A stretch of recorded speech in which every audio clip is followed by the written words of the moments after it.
നമസ്കാരം പ്രിയപ്പെട്ടവരെ, ഞാൻ നിങ്ങളെ കൂട്ടിക്കൊണ്ടു പോകുന്നത് ഒരിക്കലും മറക്കാനാവാത്ത ചരിത്രം പറയുന്ന വിയറ്റ്നാമിലെ ഒരു സ്ഥലത്തേക്കാണ്. Welcome to Cu Chi tunnels.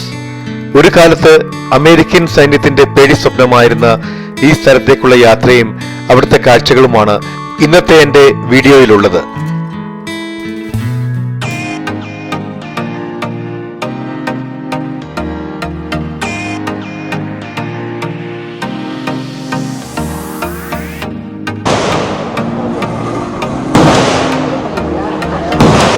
നിങ്ങൾക്കെല്ലാവർക്കും ബെൻസൺസ് ട്രാവൽസ് എന്ന എൻ്റെ ചാനലിലേക്ക് ഒരിക്കൽ കൂടി സ്വാഗതം.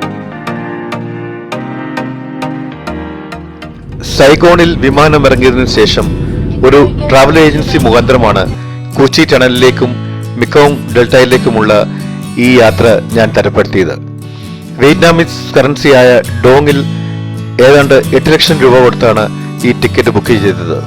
ഇന്ത്യൻ കറൻസിയിൽ ഇത് ഏതാണ്ട് 2400 രൂപ വരും. ബസ് യാത്രയും ലഘുഭക്ഷണവും എൻട്രി ഫീസും മിക്കോങ് ഡെൽറ്റയിലെ വിശാലമായ ലഞ്ചും ബോട്ട് യാത്രയും എല്ലാം ഉൾപ്പെട്ടതാണ് ഈ ചാർജ്. നഗരത്തിന്റെ പല ഭാഗത്തു നിന്നും ടൂറിസ്റ്റുകളെ എടുത്തുകൊണ്ടാണ് ഈ ബസ് പോകുന്നത്.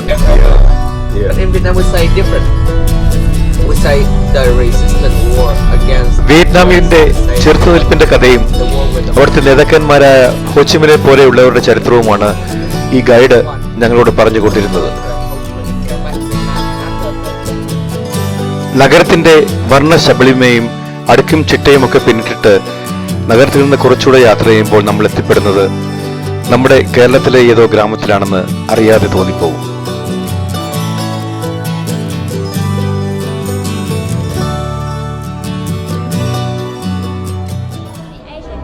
ഞങ്ങളുടെ ആദ്യത്തെ സ്റ്റോപ്പ് ഒരു കരകൗശല നിർമ്മാണ കേന്ദ്രത്തിലാണ്. ഇവിടെ വളരെ വിദഗ്ധരായ കലാകാരന്മാർ മുട്ടത്തോടിലും കക്കയുടെ തോടിലുമൊക്കെ അത്ഭുതങ്ങൾ സൃഷ്ടിക്കുന്നു.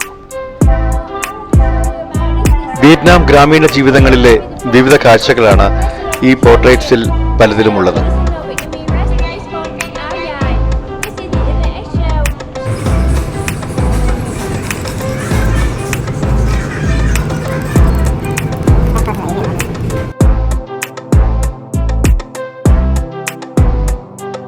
വിയറ്റ്നാം യുദ്ധത്തിൽ പങ്കെടുത്തിട്ട് വികലാംഗരായവരും എല്ലാം നഷ്ടപ്പെട്ടവരുമൊക്കെ ഇവിടെ ജോലികൾ ചെയ്യുന്നുണ്ട്.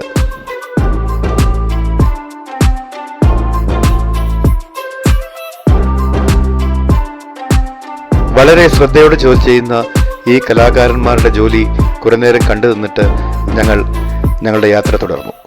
സൈഗോണിൽ നിന്നും ഏതാണ്ട് 45-50 കിലോമീറ്റർ ദൂരം മാത്രമേ ഉള്ളൂ കുച്ചി ടണലിലേക്ക്. എന്നാൽ സൈഗോൺ നഗരത്തിലെ ട്രാഫിക്കിൽ പെട്ടുപോയാൽ ഇത്രയും ദൂരം കവർ ചെയ്യാൻ ചിലപ്പോൾ 2-3 മണിക്കൂറുകൾ വേണ്ടിവരും. നമ്മൾ സമയത്തിന് തന്നെ കുച്ചി ടണൽസിന്റെ എൻട്രൻസിൽ എത്തിക്കഴിഞ്ഞു.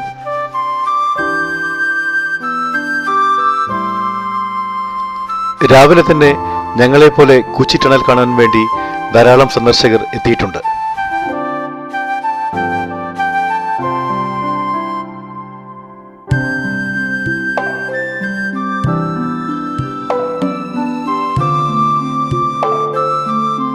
പ്രവേശന കവാടത്തിൽ തന്നെ കുച്ചി ടണലിനെ പറ്റി വിവരിക്കുന്ന ഒരു ബിൽ ബോർഡ് സ്ഥാപിച്ചിട്ടുണ്ട്. ഇതിൽ നിന്നും ടണലിനെ പറ്റിയുള്ള കൂടുതൽ വിവരങ്ങൾ നമുക്ക് മനസ്സിലാക്കാം.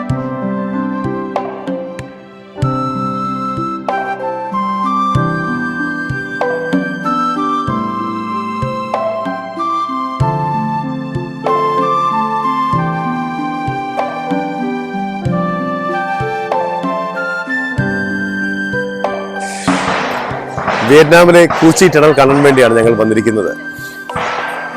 അമേരിക്കയ്ക്കെതിരായുള്ള വിയറ്റ്നാമിലെ യുദ്ധകാലത്ത് വിയറ്റ്നാമീസുകാർക്ക് ആയുധങ്ങളുടെ വൻ ഷോർട്ടേജ് ആയിരുന്നു. അപ്പോൾ അവർ ഈ ടണലുകളുടെ വലിയ ശൃംഖല ഇവിടെ 250 കിലോമീറ്ററോളം നീളമുള്ള ടണലുകൾ വിയറ്റ്നാമിൻ്റെ പല ഭാഗത്തും സ്ഥാപിച്ചിട്ട് അവിടെ നിന്നാണ് അവർ അമേരിക്കൻ ആർമിയെ ചേർത്ത് വന്നത്. ഈ ടണലുകളുടെ ഉത്ഭവവും ഒന്നും അമേരിക്കക്കാർക്ക് പലപ്പോഴും മനസ്സിലായില്ല. അപ്പോൾ ആക്രമിക്കാൻ വളരെ പ്രയാസമായിരുന്നു. പല രീതിയിലും അമേരിക്കൻ സേന ശ്രമിച്ചിട്ടും ഈ വിയറ്റ്നാമീസുകളുടെ ആത്മവീര്യത്തെയും ഈ ടണലുകളുടെ ശൃംഖലയും തകർക്കാൻ ഒരിക്കലും അമേരിക്കൻ സേനയ്ക്ക് കഴിഞ്ഞില്ല. പലവിധമായിട്ടുള്ള ഒരുപക്ഷെ പ്രാകൃതമെന്ന് തോന്നാവുന്ന രീതിയിലുള്ള ഫൈറ്റിംഗ് രീതികളാണ് വിയറ്റ്നാമീസുകാർ അമേരിക്കയ്ക്കെതിരെ എടുത്തത്. അപ്പം അത് കണ്ട് കുറച്ച് മനസ്സിലാക്കാൻ വേണ്ടിയാണ് ഞങ്ങൾ വന്നിരിക്കുന്നത്. നമുക്ക് ആ കാഴ്ചകളിലേക്ക് പോവാം. Lost in dark gray skies, chasing peace in my own mind, breathing deep, let troubles slide, feel the waves like tied together ties,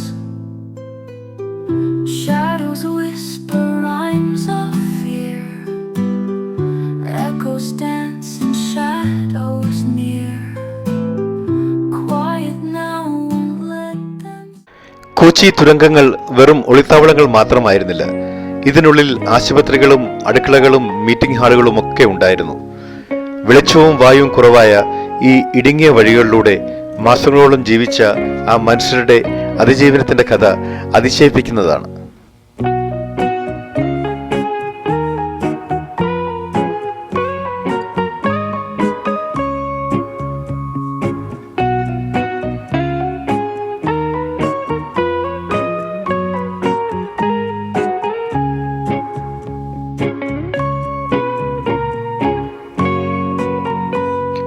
Vietnamese ജനത ഇവിടെ ഉണ്ടാക്കിയ ട്രാപ്പുകളിൽപ്പെട്ട് ധാരാളം അമേരിക്കൻ ഭടന്മാർക്ക് അവരുടെ ജീവിതം നഷ്ടമായിട്ടുണ്ട്.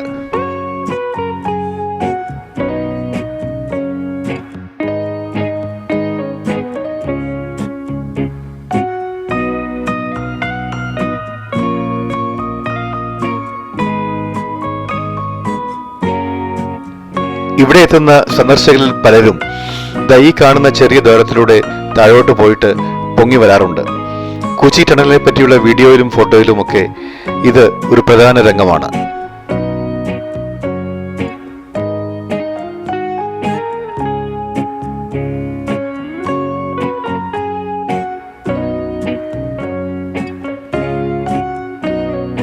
പൊതുവെ വണ്ണവും നീളവും കുറഞ്ഞ വിയറ്റ്നാമീസ് ഭടന്മാർക്ക് ഈ ടണലുകളിലൂടെയുള്ള സഞ്ചാരം വളരെ ഈസിയായിരുന്നു. എന്നാൽ പൊതുവെ നല്ല നീളവും വണ്ണവുമുള്ള അമേരിക്കൻ ഭടന്മാരെ സംബന്ധിച്ചിടത്തോളം ഇത് വല്ലാത്തൊരു അഗ്നിപരീക്ഷണമായിരുന്നു.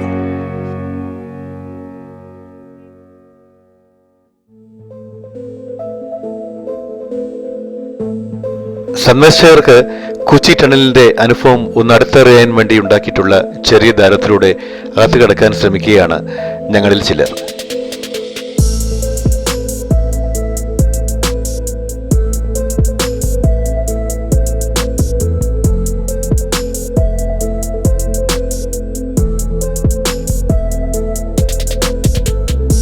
വെറും 2-2.5 അടി മാത്രം വ്യാസമുള്ള ഈ ചെറിയ ദ്വാരത്തിലൂടെ കടന്നു പോകാൻ വളരെ പ്രയാസമായിരുന്നു.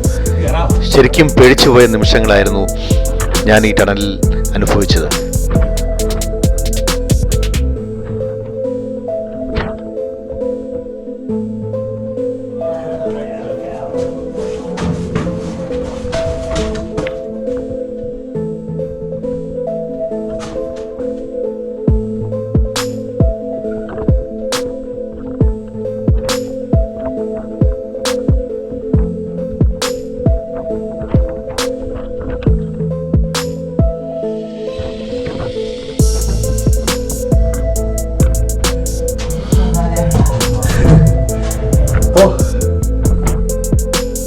സത്യത്തിൽ ഒരു പുതിയ ജീവൻ കിട്ടിയ ഭാവമായിരുന്നു ടണലിൽ നിന്നും പുറത്തു വന്നപ്പോൾ എനിക്കുണ്ടായിരുന്നത്.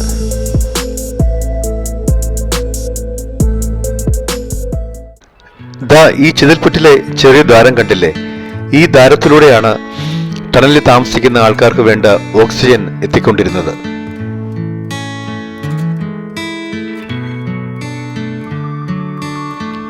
ഇവിടെ കൂച്ചിയിൽ അമേരിക്കൻ സേന ഉപേക്ഷിച്ചുപോയ ഒരു പാറ്റൻ ടാങ്ക് കിടപ്പുണ്ട്.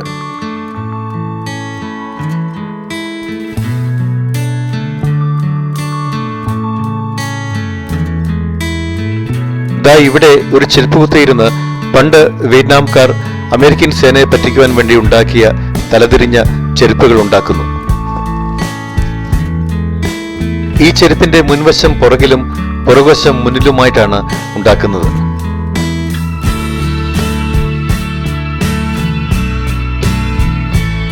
മാരകശേഷിയുള്ള ധാരാളം ബോംബുകൾ വീണിട്ട് ഇങ്ങനെയുള്ള ചെറിയ തടാകങ്ങൾ കൊച്ചിയിൽ രൂപപ്പെട്ടിരുന്നു. ഇങ്ങനെ രൂപപ്പെട്ട കുളങ്ങളിലെ വെള്ളം വിയറ്റ്നാമീസ് ഭടന്മാർ അവരുടെ ആവശ്യങ്ങൾക്ക് വേണ്ടിയും ഉപയോഗിച്ചിരുന്നു. വിയറ്റ്നാം യുദ്ധത്തിലെ ഏറ്റവും ക്രൂരമായ അധ്യായങ്ങൾ ഒന്നാണ് ഏജന്റ് ഓറഞ്ച്.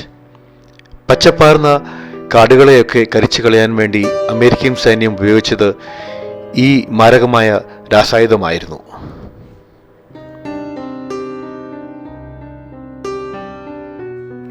ഈ കാണുന്ന കാടുകളൊക്കെ പിന്നീട് കിളിർത്തു വന്നവയാണ്.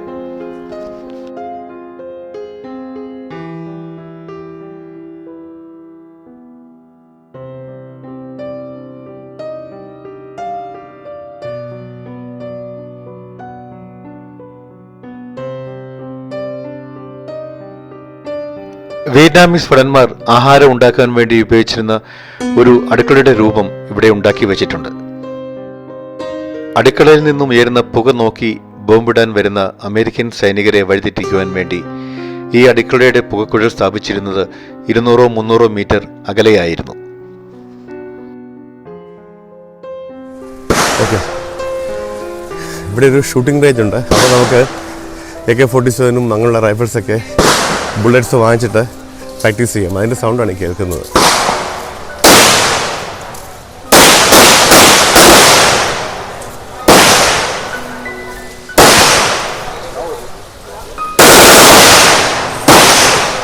കൊച്ചി ടണലിന്റെ പുറത്തോട്ടുള്ള വഴിയിൽ ദാ ഇവിടെ കപ്പ പുഴുങ്ങിയതും ഒരു ചമ്മന്തിയും വെച്ചിരിക്കുന്നു. അത് 1-2 പീസ് കഴിച്ചിട്ട് ഞങ്ങൾ പുറത്തേക്കിറങ്ങി. പുറത്ത് കൊച്ചി ടണലിന്റെ സ്മാരകത്തെ പുഷ്പങ്ങൾ കൊണ്ട് അലങ്കരിച്ചിരിക്കുന്നു.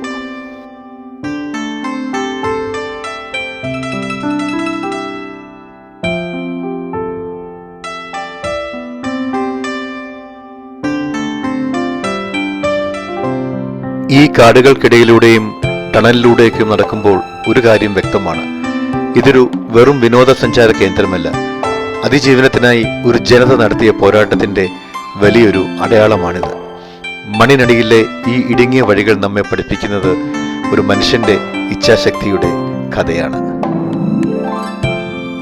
നിങ്ങൾക്കെല്ലാവർക്കും ഈ വീഡിയോ ഇഷ്ടപ്പെട്ടുവെന്ന് കരുതട്ടെ.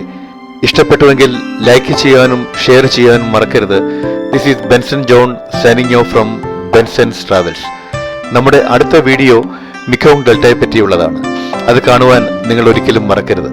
Thank you.